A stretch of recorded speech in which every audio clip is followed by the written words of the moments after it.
Bueno, buenas tardes o buenos días, según el lugar donde estén, donde van a escuchar esto. Acá es el domingo a la mañana, por supuesto esto está grabado. Y otros, bueno, lo escuchan tal vez el domingo a la tarde o quién sabe.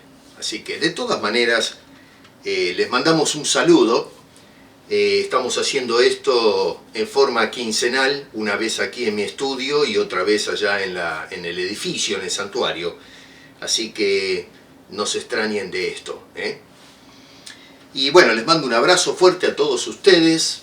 Siempre un placer de que nos estén acompañando. Y les doy las gracias también a aquellos que comparten los videos con sus amigos, sus familiares, de tal forma que podamos compartir la palabra de Dios con el pueblo latinoamericano. Así que ustedes nos están ayudando a poder hacer partícipes a otros en nuestra cultura para conocer las escrituras que tanto bien y tan necesarias son en nuestro tiempo. Entonces, bueno, vamos hoy a iniciar una nueva serie o secuencia de predicaciones montadas en el mismo tema. Y quiero que presten mucha atención a esto que vamos a hablar, que es todo es importante lo que hablamos, pero esto que voy a decir en las próximas semanas tiene una aplicación directa a la problemática que enfrenta la Iglesia Evangélica en esta época. Estoy titulando esta serie El Camino de la Reconstrucción. El Camino de la Reconstrucción. Y la serie va a estar basada en el libro de Nehemías en el Antiguo Testamento. El título de esta exposición hoy es Reverencia al Nombre de Dios. Y fíjense ustedes que necesitamos reconstruir la iglesia. Estamos pasando por un momento de crisis. Yo sé que hay mucha gente que tal vez no quiere reconocer que la iglesia está pasando por un problema.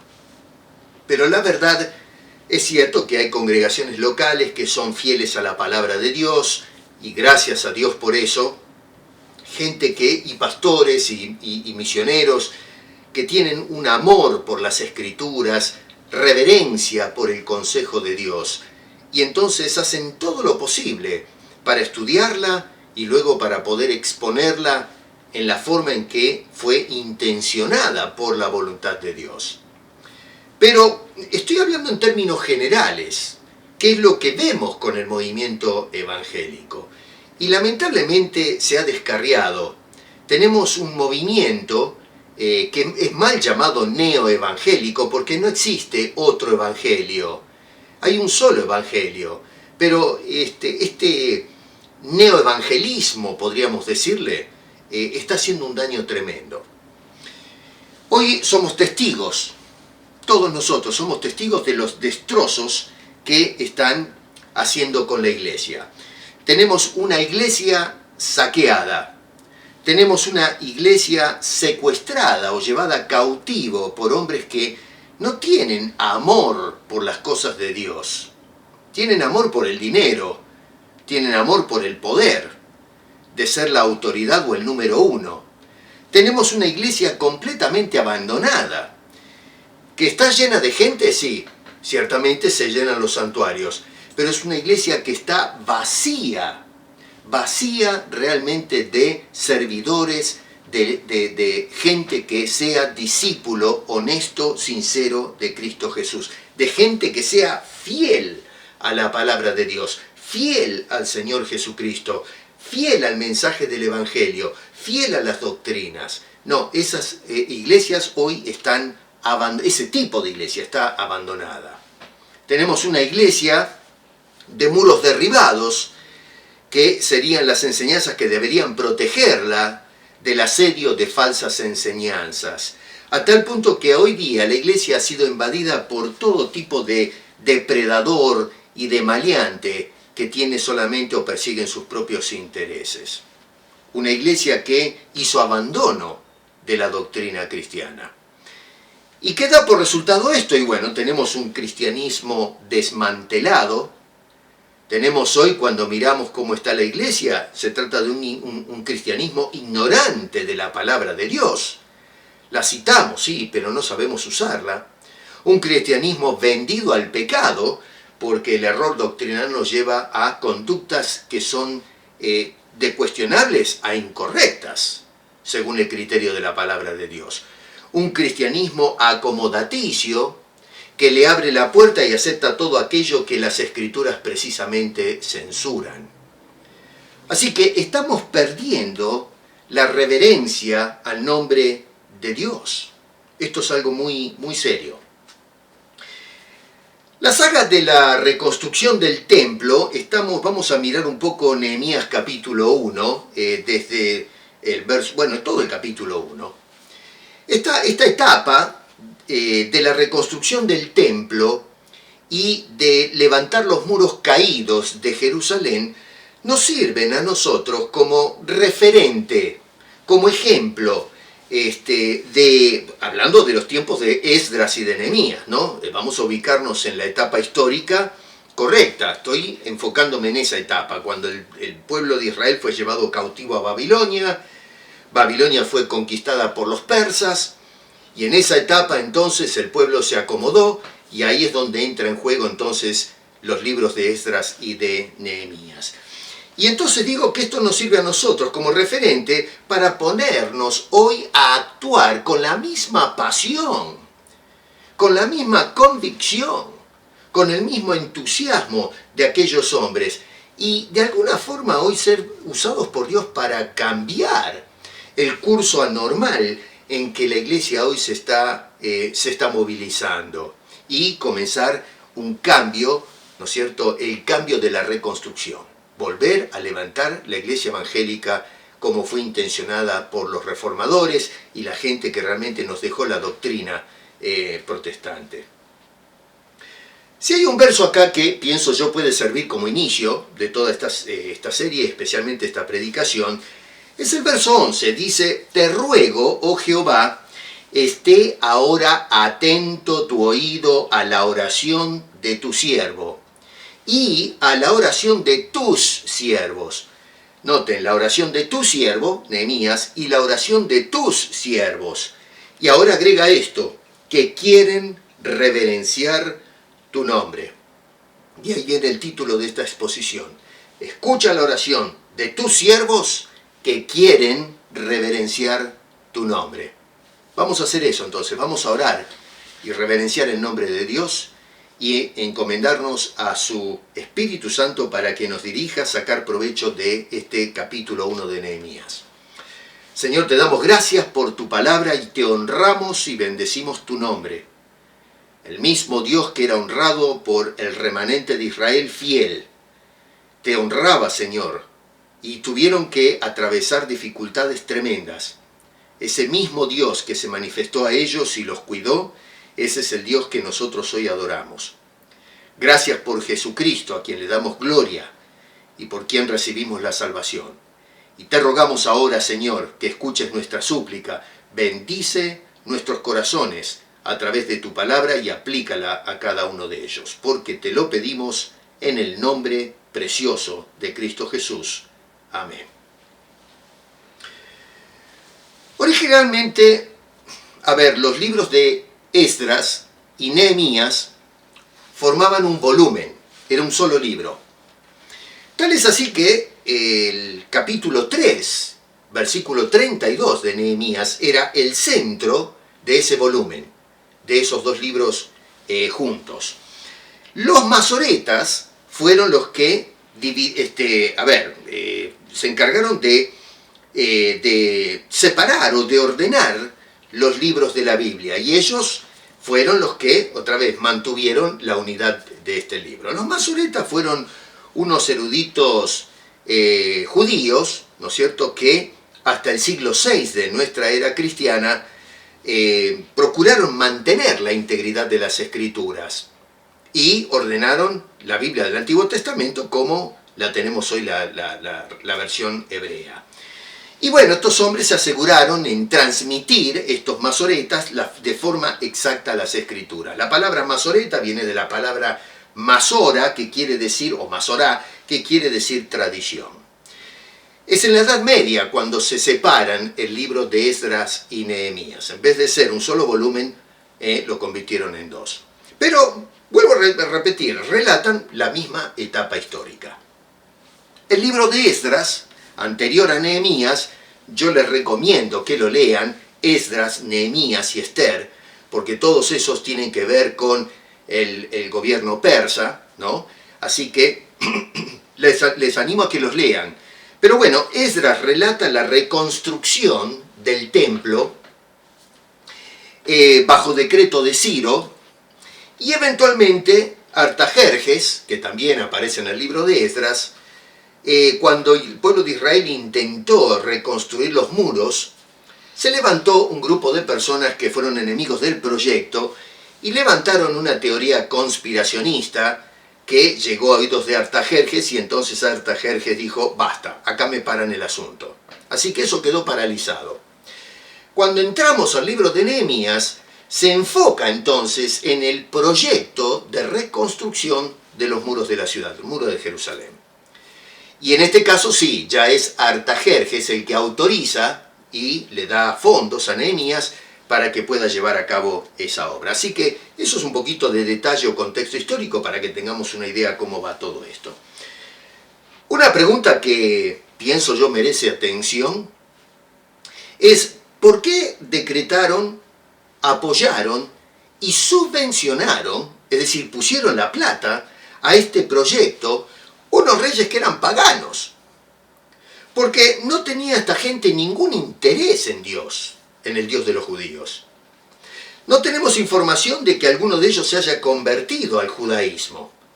Entonces nos quedamos acá pensando, bueno, pero ¿por qué hicieron esto entonces? Si eran hombres paganos que no tenían interés en el Dios de Israel, no querían hacerse judío, uno se pregunta, pero ¿por qué hicieron semejante cosa? Vuelvo a repetir, pusieron dinero, dieron órdenes que se haga el trabajo, le dieron el apoyo. Ya vamos a mirar que hubo algunos que se opusieron, igual que en los tiempos de Esdras, pero de todas maneras el rey apoyaba este proyecto. Bueno, la respuesta del por qué hacían eso es por conveniencia política. Conveniencia política. Persia se encontraba en problemas con Egipto. Egipto en el más o menos a mitad del siglo V, antes del nacimiento de Cristo, comenzó una campaña de expansionismo, de expansión de territorio, y era una amenaza para los persas. Egipto era una potencia en ese entonces.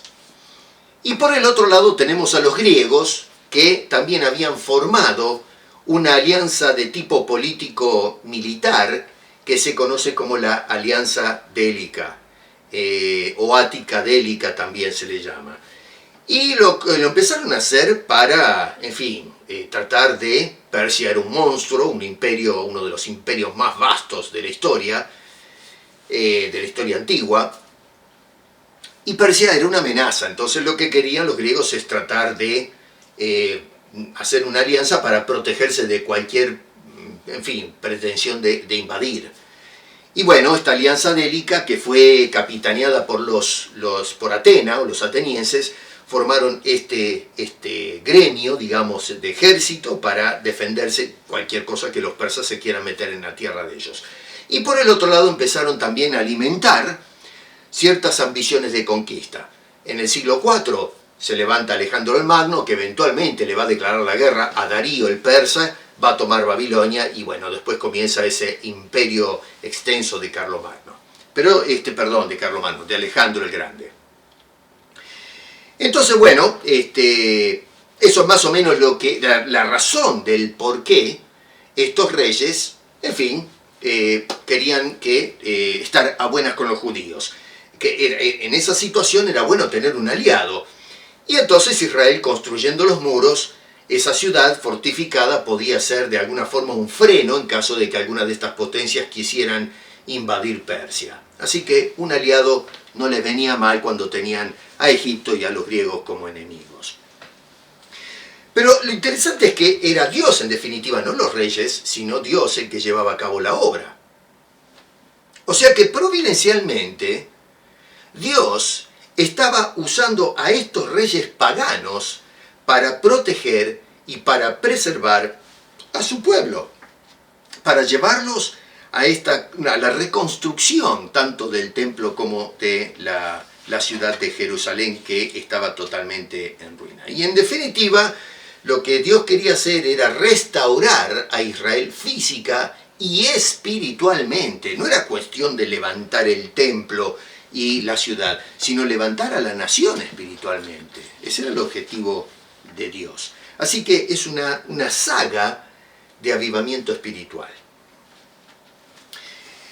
Miren, déjenme hacer un paréntesis acá. A mí no me gusta hablar de asuntos de política, pero yo lo que voy a decirles es algo un poquito controversial a lo mejor.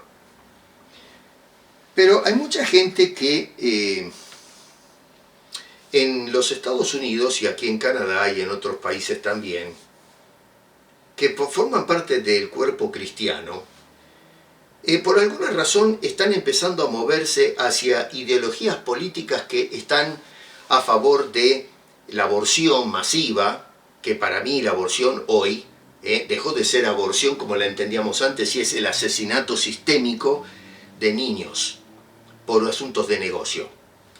Esto es un gran tema. El atentado contra la familia tradicional para inventar un nuevo concepto de familia, y todo lo que es inmoral, bueno, pertenece a estas nuevas ideologías liberales, un poco que se mueven hacia la izquierda. Y yo no puedo entender cómo nosotros, los cristianos, podemos, en fin, votar por personas que promueven de las plataformas políticas conceptos o ideas que van contra la palabra de Dios. Y me llama la atención que el presidente de Estados Unidos, que sí, está bien, no es un hombre que tiene un historial para pararse y aplaudirlo, pero sin embargo pienso yo que así como Dios usó a Ciro y usó a Artajerjes, dos paganos, creo que Dios está usando a ese hombre para justamente mirar Dios, no el presidente, sino Dios por los intereses del pueblo de Cristo en estas sociedades. Y de esa manera poder nosotros continuar con la predicación del Evangelio y el libre ejercicio de culto en nuestros templos. Así que bueno, eso es para que pensemos un poquito entonces en cómo a veces Dios pone personas que a lo mejor nosotros decimos, pero ¿por qué esta persona? Bueno, otra vez, miremos que en esta etapa de Esdras y de Nehemías, Dios escogió paganos y los usó para llevar a cabo sus propósitos. Y hoy Dios sigue permitiendo que suban estos líderes para llevar a cabo sus propósitos. Eso es un paréntesis. Así que entonces, en esta etapa estamos a unos 1000 años después de Moisés, 400 años antes del nacimiento del Señor Jesucristo, y encontramos a la nación que se encontraba en una situación desesperada, en un caos total. El templo saqueado, la ciudad estaba en ruina, el pueblo está en cautiverio, allí estas personas vivían acomodadas, algunos de ellos se envolvieron en el mundo de la política, caso por ejemplo de Daniel y sus compañeros. La misma Esther llegó a ser reina de Persia. Así que tenemos todas estas cosas en que la gente se fue acomodando, pero sin embargo la ciudad era un lugar de fantasmas y recuerdos. Nehemías nos dice, capítulo 1, verso 1, que vive en esta etapa, vive en Susa, que es la capital de Persia. Y bueno, este señor tenía un trabajo muy, pero muy importante y lucrativo. Este señor era un trabajo de cierta reputación. nos dice ahí al final del verso 11 que era el copero del rey. A ver, nosotros hoy miramos este asunto y decimos copero del rey, que era mozo, servía la mesa. Bueno, no es un mozo. En aquel entonces el copero del rey era un cargo, un trabajo de mucha responsabilidad, debido a que los monarcas estaban constantemente expuestos a los atentados contra su vida. Y muchas veces les envenenaban la comida o la copa de vino.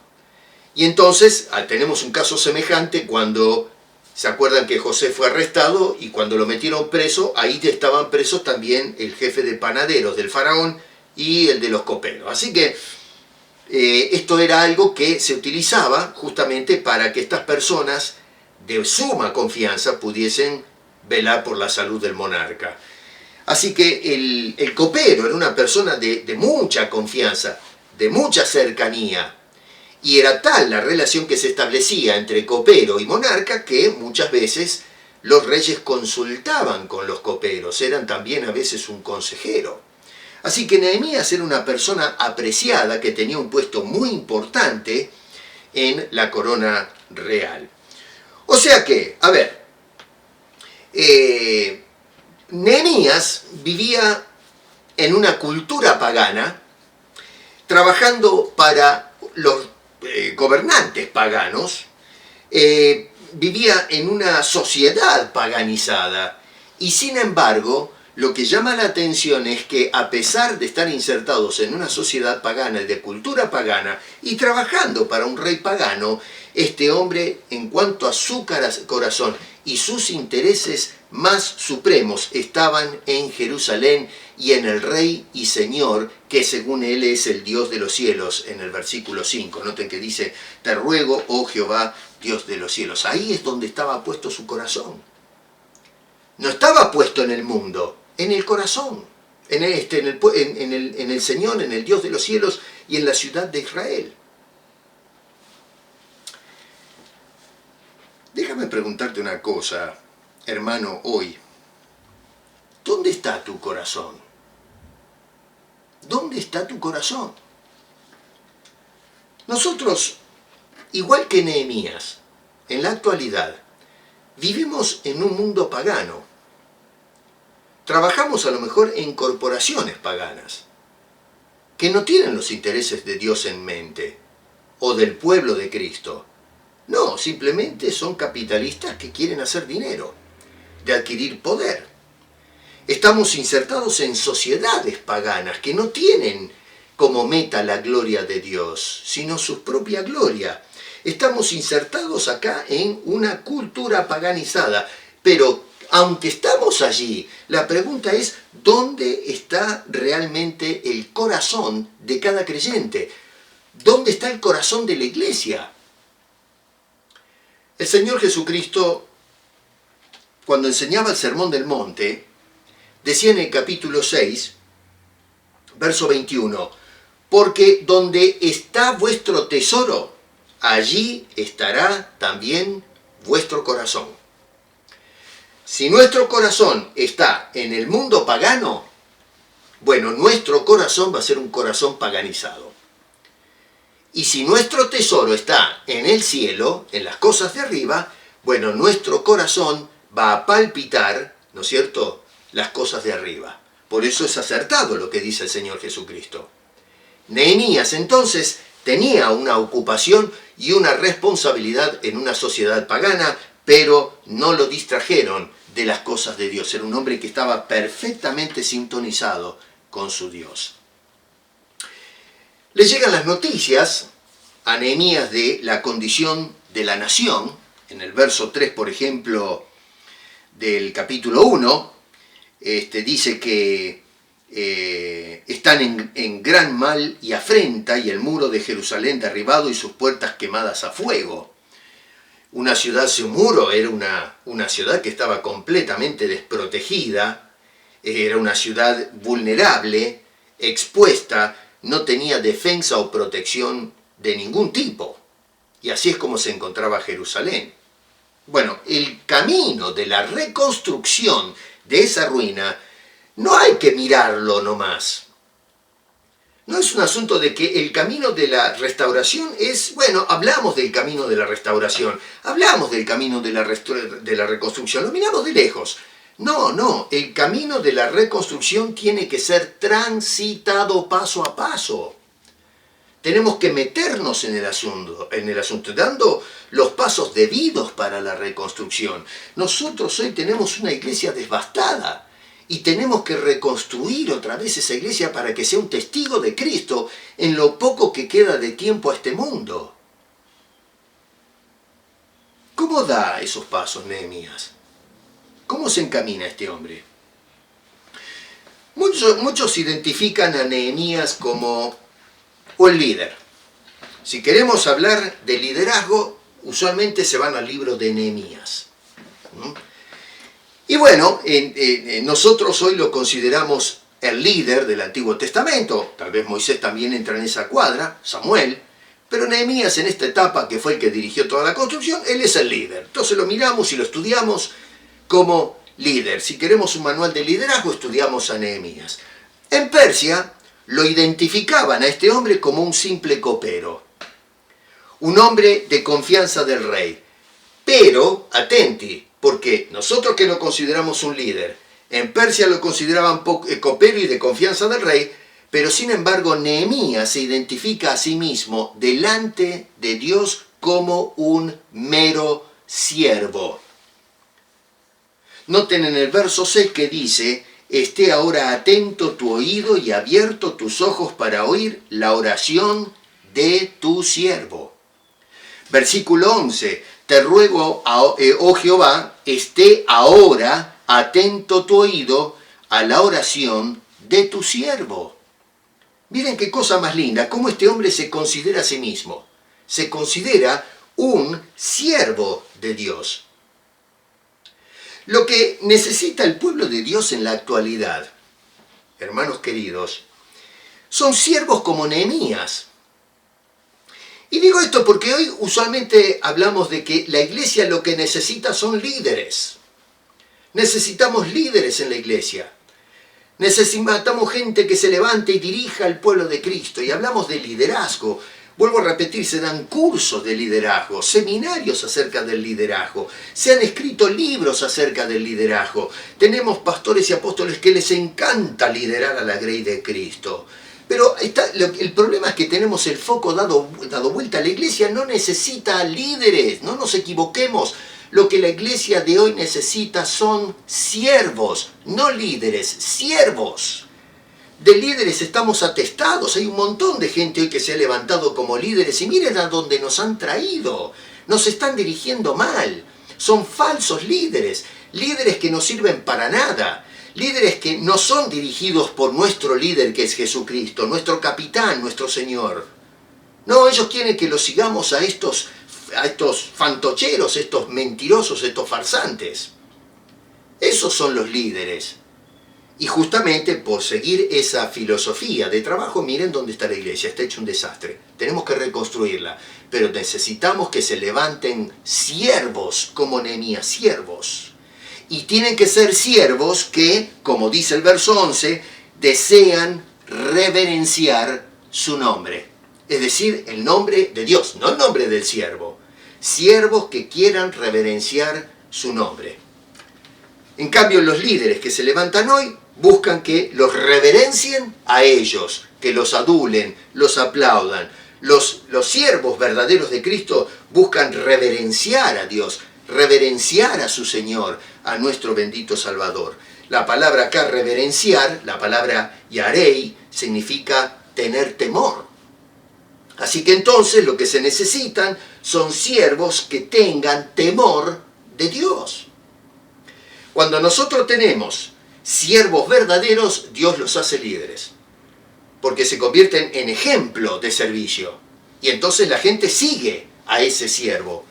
Pero cuando nosotros queremos levantar líderes para ser siervos, estamos dando vuelta al asunto, lo estamos confundiendo. No, tenemos que levantar siervos que Dios va a hacer líderes para ayudar al cuerpo de Cristo. Jesús, otra vez, y vamos al Evangelio de San Mateo, en el capítulo 20, versos 26 y 27, decía: el que quiera hacerse grande entre vosotros será vuestro servidor. Y el que quiera ser el primero entre vosotros será vuestro siervo. ¿Se dan cuenta? Ahí está la fórmula. Jesús decía, si alguno quiere liderar, alguno quiere dirigir al pueblo, bueno, no lo van a hacer como lo hace la gente. El mundo motiva el liderazgo, el jefe, el capitán. Jesús dice, si tú quieres ir adelante, quieres ser el primero, quieres liderar, lo que vas a hacer es, vas a servir. Esa es la filosofía de las Escrituras del Señor Jesucristo. Y fíjense en que si siguen leyendo y se van al verso 28 de ese capítulo 20, nos da el ejemplo supremo de servicio. Jesús dice allí, cómo el Hijo del Hombre no vino para ser servido, sino para servir. Y esa partícula comparativa es muy importante, porque Jesús, después de decir, los que quieran liderar sean servidores, va a llevarnos al ejemplo como Jesucristo hizo con nosotros, que vino no para ser servido, que tiene todo el derecho a que le sirvamos, sino que dice que vino para servir. ¿Y de qué manera suprema sirvió Jesucristo? Bueno, dice allí, para dar la vida en rescate por muchos. ¿Qué servicio más noble, qué servicio más grande se podía hacer a nuestro favor? Gente que no lo merecía, condenados por el pecado, y que venga alguien a dar la vida para pagar nuestra deuda delante de Dios. Eso es verdadero servicio. Entonces, un líder tiene que ser un siervo, no al revés. Un líder tiene que ser un siervo. En cambio, hoy pensamos que un buen siervo tiene que ser un líder, y eso es justamente al revés, y así nos está yendo la iglesia cristiana. Ahora, ¿cuáles son los pasos y cuáles son las características que debe manifestar un siervo verdadero en el camino de la restauración o de la reconstrucción? Todo esto teniéndose en cuenta lo que dice el versículo 11, quienes desean reverenciar el nombre de Dios. Porque si queremos reverenciar otra cosa, bueno, listo, cerremos la Biblia y hagamos lo que querramos. Pero si realmente queremos servir en una forma sincera para reverenciar a Dios, ¿cuáles son los pasos y qué características debe manifestar el siervo de Dios para el programa de reconstrucción de esta iglesia que está vapuleada? Bueno, vamos a mirar eso. Número uno, lo que tenemos que ver es que las personas que quieren reverenciar a Dios tienen que ser siervos que se informan bien de la situación o condición del pueblo. Gente que trata de mirar la temperatura espiritual, cómo están yendo en cuanto a las cosas de Dios, e informarse debidamente. Hoy, hermanos queridos, encontramos que el pueblo evangélico no se está informando de cómo está la iglesia. Hay mucha gente que dice, está todo fenómeno. ¿No ven que los templos se llenan? Bueno, pero ¿se llenan con qué clase de gente? Nosotros tenemos que informarnos de cómo están las cosas. Dice el versículo 2, que vino un tal Hananí, uno de mis hermanos, con algunos varones de Judá, y les pregunté por los judíos que habían escapado, y luego que habían quedado de la cautividad y por Jerusalén, y me dijeron.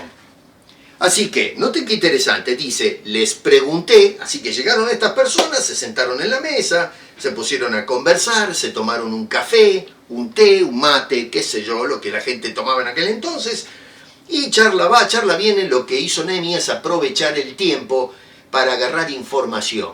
Se ve que esta gente que venía, ¿no es cierto?, el grueso de la sociedad, venían y entonces tenían información de primera mano. Y Nehemías los sienta justamente para recabar información. Entonces dice, les pregunté y me dijeron. Yo averiguo y entonces agarro la información. Noten ustedes que el remanente que quedaba, dice allí, estaba en gran mal y afrenta. La situación es terrible. Entonces, para poder hacer una reforma de esta condición deplorable en que está la nación, una reconstrucción de lo que está maltratado y arruinado, es empezar por adquirir información de cómo están las cosas. La condición espiritual del pueblo, la condición de la ciudad. Si lo traemos hoy a la situación presente, la condición de la iglesia, nuestra casa donde alabamos a Dios. No solamente eso, pero cuáles son las causas de este desmadre, de esta tragedia por la que está pasando el pueblo de Israel. Ojo, porque hay gente que tal vez nos den la información falsa. Que cuando estamos queriendo buscar información de cómo está la iglesia contemporánea, como sucedía con Israel, que había gente con malas intenciones, que hoy venga gente y diga, no, está todo bien, no gastes el tiempo, está todo bárbaro, vamos para adelante. Nos informan mal de la situación de la iglesia. Otros lo que quieren es que no se dé información. Hay pastores y gente que dice, no hablen con nadie de cómo funcionan las cosas acá para que el mundo no sepa. Nadie tiene que meterse en cómo funcionan las cosas acá. Y claro, eso es una sinvergüenzada para tratar de esconder todas las fechorías y las trampas que hacen dentro de estas familias, estos guetos de delincuentes que hacen un desastre con las cosas de Dios. Si hemos de hacer algo para mejorar las cosas, tenemos que hacer el esfuerzo de informarnos correctamente de cómo están las cosas y entonces poder pensar de qué manera intervenimos para cambiarlas. Siervos que se informan. Número 2, siervos que lamentan la condición del pueblo. No que estén, aplaudiendo la condición del pueblo o que sean completamente ignorantes o las ignoran las condiciones. Esta mañana yo hablé acerca de iglesias que ahora tienen bailes, la salsa, el corrido, el merengue en los cultos, rap y cosas por el estilo. Pero esto es una barbaridad, ya nos fuimos para cualquier lado. ¿Qué es lo que va a venir después? ¿Qué es lo que va a venir después? Nos hemos ido para cualquier lado y tenemos una condición, una actitud de luto. No, lo celebramos, aplaudimos esas cosas, le damos la bienvenida. Noten que Nehemías, cuando escuchó estas palabras, verso 4, en la primera parte, cuando oí estas palabras, me senté y lloré. Nehemías expresa un dolor profundo, un pesar enorme al reconocer la condición de ruina de la nación en estos días. Cuando el Señor Jesucristo vio la condición lamentable y precaria espiritualmente de la ciudad de Jerusalén, de toda la gente, en un lugar dice en el capítulo 9 que veía las multitudes desamparadas y dispersas como ovejas que no tienen pastor. Y dice que el Señor cuando vio a la ciudad lloró amargamente al ver la condición de destrozo que había en el pueblo de Israel. Y parece mentira, ¿no? Pero hoy vemos la iglesia en una ruina total, un escándalo, la doctrina es cualquier cosa, ¿y qué hacemos? Celebramos ese tipo de desmanes. Lo aplaudimos. O, en algunos casos, somos indiferentes, no nos interesa en lo más mínimo. No hay que criticar, dicen algunos. Incluso hay quienes se ponen a criticar a quienes, otra vez, ponen el dedo en estas fallas. Vemos todas las paredes viniéndose abajo, todo lo que es el cuerpo doctrinal, y cuando alguien dice, mire, esto está en ruina, acá tenemos que arreglar, tenemos que recobrar las doctrinas apostólicas. Bueno, nos juzgan, nos apalean, nos dicen de todo, nos dicen tenemos que callarnos, no hay que hacer estas denuncias. Bueno, esa gente no quiere reverenciar a Dios, es mentira. No podemos reverenciar a Dios y tirar por la ventana su santa palabra. Siervos que se informan, siervos que lamentan. Número 3, siervos que se preparan el corazón adecuadamente. Siervos que preparan su corazón. Dice el versículo 4, hice duelo por algunos días y ayuné. Esto era típico en aquel entonces, una actitud de preparatoria para poder entrar a la presencia de Dios en oración. Están condicionando el corazón, se están poniendo en línea con Dios, y eso es lo que hizo este hombre. Noten que no fue un dolor momentáneo el de Nehemías, ¿no es cierto?, sino que estuvo por varios días lamentando la situación del pueblo y de esa forma preparaba este buen hombre su corazón correctamente delante de Dios. Tenemos un corazón golpeado en Nehemías, tenemos un corazón dolido y tenemos un corazón orientado correctamente. No un corazón que está contento con los desmadres que hay en la iglesia. No, es un corazón que está lamentando, que está dolido y que se está sintonizando en la dirección correcta, que es hacia su bendito Dios y Redentor. Hoy, en medio de la crisis evangélica que encara la iglesia, tenemos corazones que se regocijan en esto. No que se lamentan, se regocijan. Se regocijan en la ruina, en la miseria, en el abandono de la tradición reformada, en la doctrina de los apóstoles, lo que costó preservar por edades, a fuerza de la vida de muchas personas, y que costó recuperar ese patrimonio para entregársela a unas partidas de bandoleros de la fe en el presente. Y número 4, los pasos y la característica que debe manifestar entonces uno que reverencia a Dios es un siervo que ora a Dios por ayuda. Un siervo que ora a Dios por ayuda. Es decir, ese acto de volver a Dios, ese acto de hablar con Dios, esa actitud de hacer cuentas claras con Dios, de regreso a Dios. En el verso 4 dice: y oré delante del Dios de los cielos. Y miren, no se trata de una oración de una vez por semana en el culto de oración acá, ¿no? Sino que fue una oración constante y preparatoria. Este hombre oró por 4 meses sin parar. ¿Y cómo sabemos eso? Bueno, por deducción. En el capítulo 1, miren, por ejemplo, verso 1 dice: aconteció en el mes de Kisleú. Y luego en el capítulo 2, verso 1 dice: sucedió en el mes de Nisán. Para nosotros esto es un jeroglífico. ¿Qué quiere decir esto? Bueno, el mes de Kisleú, para que nos demos una idea, es el mes que entra dentro de la segunda mitad del mes de noviembre y la primera quincena de diciembre.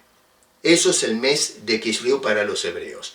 Y Nisán abarca la segunda quincena de marzo con la primera quincena de abril. O sea que desde ese mes hasta el Nisán tenemos 4 meses. Así que este señor, miren lo que hizo. Dobló las rodillas y estoy seguro que a diario le daba, ahí al pie del cañón, orando y orando y orando, presentando estas situaciones delante de Dios. Y la oración de Nehemías no es una oración como las de ahora, de que yo decreto, yo quiero plata, yo quiero sanidad. No, Señor. La oración de Nehemías es una oración de reconocimiento. Es una oración de admisión. Hay varias cosas que reconoce este hombre. Número 1, reconociendo en esa oración quién es Dios. Reconocimiento de quién es Dios. Porque menciona a los que quieren reverenciar su nombre, es decir, el nombre de ese glorioso Dios. Pero para eso tenemos que reconocer quién es Dios. Dice el versículo 4, oré delante del Dios de los cielos. Esto es importante porque en esa sociedad pagana había muchos dioses. Inclusive, los mismos reyes en esa época, como los políticos de hoy, se creían dioses o semidioses que sabían todo y lo controlaban todo. Así que, en medio de todo eso, Nehemías reconoce que hay un solo Dios y que está por encima de todos los dioses y todos los gobernantes y los que pretenden ser dioses. El Dios de los cielos. Ese Dios de los cielos, esta es una declaración de absoluta dependencia, reconocimiento de autoridad y de soberanía de ese Dios. Noten ustedes que Nehemías reconoce a un Dios de los cielos. Luego, verso 5, a un Dios fuerte. Dice también un Dios grande. O sea que está hablando de la omnipotencia de Dios, está hablando de la omnipresencia de Dios. Dice que es un Dios temible, que debe ser respetado. Y luego dice un Dios fiel. Y esto me gusta, ¿eh? Después de describir estas cualidades tremendas, dice, ese Dios temible, grande, fuerte, Dios de los cielos, dice, ese es un Dios fiel. No como los dioses paganos o los gobernantes hasta el día de hoy, que de fieles no tienen nada, pero nuestro Dios es un Dios fiel. Dice el versículo 5, en la última parte, que guarda el pacto. Que guarda el pacto. Y dice que, también verso 5, guarda el pacto a los que le aman. Qué lindo, esto me recuerda un poco las palabras de Pablo, allá en Romanos 8, cuando decía, todas las cosas ayudan a bien a los que aman a Dios. Dios es un Dios fiel a los que le aman. Y número 2, es fiel a los que le obedecen. Dice otra vez en el versículo 5, en la segunda parte dice que guarda el pacto y la misericordia de los que le aman y guardan sus mandamientos. Entonces tenemos allí ese reconocimiento de quién es Dios. Número 2, un reconocimiento de los pecados. Reconociendo los pecados. Dice este hombre en el verso 6, esté ahora atento tu oído y abierto tus ojos para oír la oración de tu siervo, que hago delante de ti día y noche por los hijos de Israel, tus siervos, y confieso los pecados de los hijos de Israel que hemos cometido contra ti. Confieso los pecados. Este hombre está orando otra vez, trayendo todas las cosas que se hicieron mal. Noten que es una oración de confesión lo que tenemos acá. Y noten también que, por cierto, me llama la atención porque no se trata de apuntar Nehemías en su oración la falta de los demás. Mira lo que hizo tu pueblo. No, él se está incluyendo acá en el lío, porque él dice, confieso los pecados de los hijos de Israel que hemos, no que ellos cometieron, sino hemos. Él es de Israel y él también cometió los pecados con ellos. Dice, hemos cometido contra ti. Y nos preguntamos, bueno, pero ¿cuál fue ese gran pecado? Bueno, otra vez, miramos ahí el contexto y lo vemos. Nehemías lo está diciendo. Es, otra vez, verso 7, corrupción moral y espiritual. En extremo nos hemos corrompido contra ti. Y, en segundo lugar, la omisión deliberada de la palabra de Dios. Verso 7, en la segunda parte, dice, no hemos guardado los mandamientos, estatutos y preceptos que diste a Moisés. Estos hicieron lo que se les dio la gana.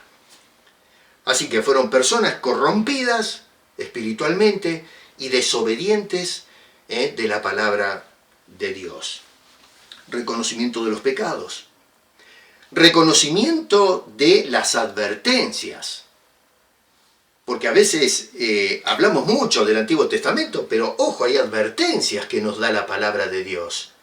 Verso 8 dice, acuérdate ahora de la palabra que diste a Moisés tu siervo, diciendo, si vosotros pecareis, yo os dispersaré por los pueblos. La Biblia nos dice que la paga del pecado es muerte. Nosotros no tomamos en cuenta la advertencia. El pecado y el pecador tienen que ser juzgados. Bueno, nosotros nos reímos de estas advertencias. Bueno, lo que hace Nehemías es reconocer las advertencias que Dios les había dado. No pasa de largo eso. Y reconoce también las promesas de Dios. Junto con las advertencias, recuerda y reconoce las promesas. Verso 9 dice, pero si os volviereis a mí y guardareis mis mandamientos y los pusiereis por obra, aunque vuestra dispersión fuera hasta el extremo de los cielos, de allí os recogeré y os traeré al lugar que escogí para hacer habitar allí mi nombre. Esa es la promesa del Señor. Qué cosa más linda, porque Dios debió de haberlos tirado al tacho de basura y mandar que esperar el recolector y que se los lleve. Porque así es como eso se merecía eso el pueblo, el estar en ruinas.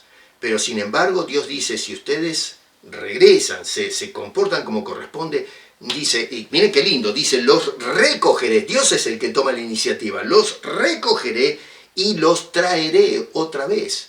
Y los va a traer, dice allí otra vez, al lugar que escogí para hacer habitar allí mi nombre. Hermano querido, hoy el Señor escogió la iglesia para habitar allí en medio nuestro en el Espíritu Santo. Somos el templo del Espíritu Santo, la iglesia contemporánea. Oración de reconocimiento. Qué distinto a la oración de Nehemías a como oramos en la actualidad en las iglesias. Hoy no se reconoce absolutamente nada.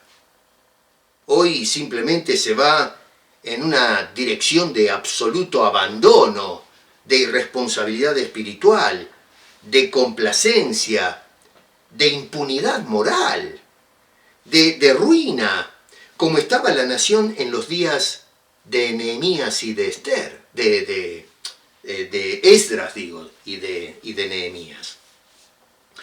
Bueno, acá vemos entonces cómo respondió, en definitiva, este hombre de Dios a la crisis que tenía enfrente suyo.